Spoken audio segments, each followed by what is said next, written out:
Hikmah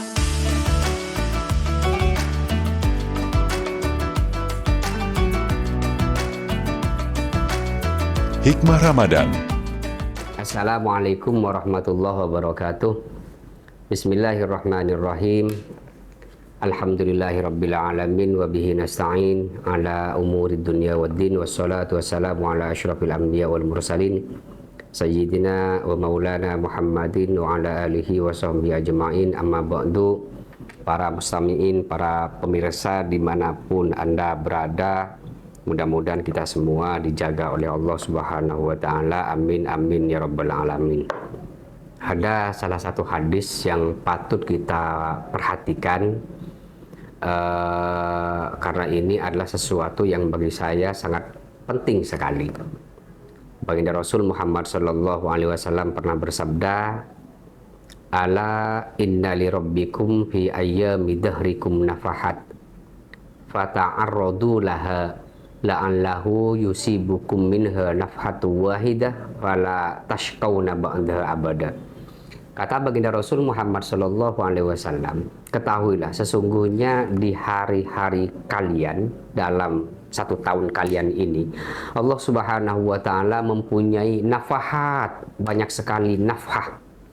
Nafhah itu adalah pemberian yang begitu spesial, pemberian yang begitu istimewa dari Allah kepada hamba yang dikehendakinya. Karena itu kata baginda Rasul Muhammad Sallallahu Alaihi Wasallam, karena pemberian ini begitu hebat, sangat luar biasa, begitu istimewa, fata'arradulah, maka kejarlah, carilah, kata baginda Nabi, bersungguh-sungguhlah kalian untuk meraih dan mendapatkannya. La'allahu yusibukum minha nafhatu wahidah, barangkali kalian mendapatkan satu saja dari nafhah, pemberian yang begitu indah, pemberian yang begitu istimewa itu, fala tashqawna ba'daha abada, itu sudah cukup membuat kalian tidak akan pernah celaka selama-lamanya. Pemberian yang istimewa dari Allah Subhanahu wa Ta'ala ini, kata para ulama, kemungkinan besar akan diberikan oleh Allah pada tempat ataupun waktu, di mana pada tempat dan waktu itu Allah akan mengijabah, mengabulkan doa. Karena itu pemberian nafkah ini, kata para ulama, itu ada yang bersifat makani dan ada yang bersifat zamani. Ada yang berhubungan dengan tempat, ada yang berhubungan dengan waktu. Yang berhubungan dengan tempat misalnya ketika bagi orang-orang yang melakukan haji, ya, ketika wukuf di Arafah, mabit di Musdalifah, ketika berada di Multazam, mungkin di Raudhah atau tempat-tempat lain di mana baginda Rasul Muhammad Sallallahu Alaihi Wasallam telah memberikan informasi bahwa barang siapa yang berdoa di tempat-tempat tersebut, maka Allah pasti akan mengijabah doanya. Maka jangan sia-siakan peluang itu. Bila kita berada di tempat-tempat di mana kita doa akan diijabah, mohonlah kepada Allah agar Allah memberikan nafkah, pemberian yang spesial itu yang membuat kita tidak akan pernah celaka selama-lamanya. Yang kedua yang berhubungan dengan zamani, berhubungan dengan waktu, yaitu pada waktu di mana doa akan diijabah oleh Allah Subhanahu wa Ta'ala, di antaranya waktu sepertiga malam ataupun pada hari Jumat, walaupun masih dirahasiakan tepatnya pada pukul berapa, tapi yang pasti di hari Jumat itu ada satu waktu di mana bila seorang hamba berdoa kepada Allah, maka doanya pasti diijabah oleh Allah Subhanahu wa Ta'ala. Khususnya waktu yang paling istimewa dan spesial, yaitu sepanjang kita berpuasa di bulan Ramadan ini, ya kan?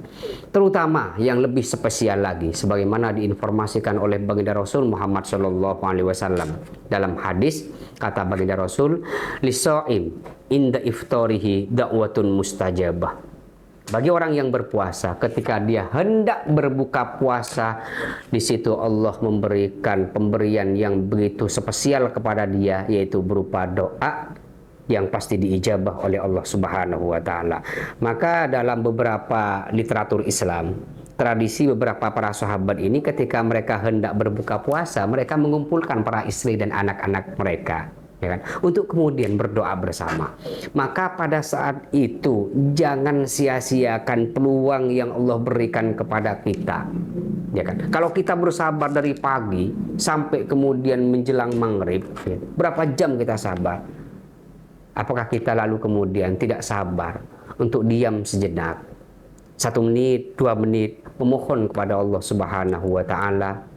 Pada waktu itu doa kita tidak akan pernah ditolak oleh Allah Subhanahu wa Ta'ala. Dan salah satu permohonan yang harus kita mohon kepada Allah adalah Allahumma rzuqni nafahatin minka hatta la ashqa ba'da abada. Atau kalau dengan keluarga, Allahumma rzuqna nafahatin minka hatta la nashqa ba'da abada. Ya Allah, karuniakanlah kepada kami nafkah pemberian istimewamu, dan itu cukup membuat kami tidak akan pernah celaka selama-lamanya. Nah, sebenarnya ya kan, pertanyaan sederhananya, sebenarnya nafkah itu apa sih, ya kan? Banyak ulama yang mengatakan nafkah itu adalah sesuatu yang akan Allah letakkan ke dalam kalbu, ya kan, hamba yang dikehendaki, ya kan. Mungkin semula kalbu tersebut, kalbunya banyak kotoran hatinya, penuh dengan dendam, dengki, hasad, dan lain sebagainya. Kemudian Allah letakkan nafkah kepadanya, maka penyakit-penyakit itu yang semula mungkin dia ada hasad, ada sombong, kemudian hilang. Mungkin sebelumnya kita susah dan sulit untuk memaafkan orang lain, tapi bila Allah meletakkan nafkahnya, kita akan mudah memaafkan kesalahan orang lain. Oleh karena itu, sebagai penutup, ya, mohonlah nafkah kepada Allah Subhanahu wa Ta'ala yang membuat kita cukup untuk tidak celaka selama-lamanya. Kita, ya kan,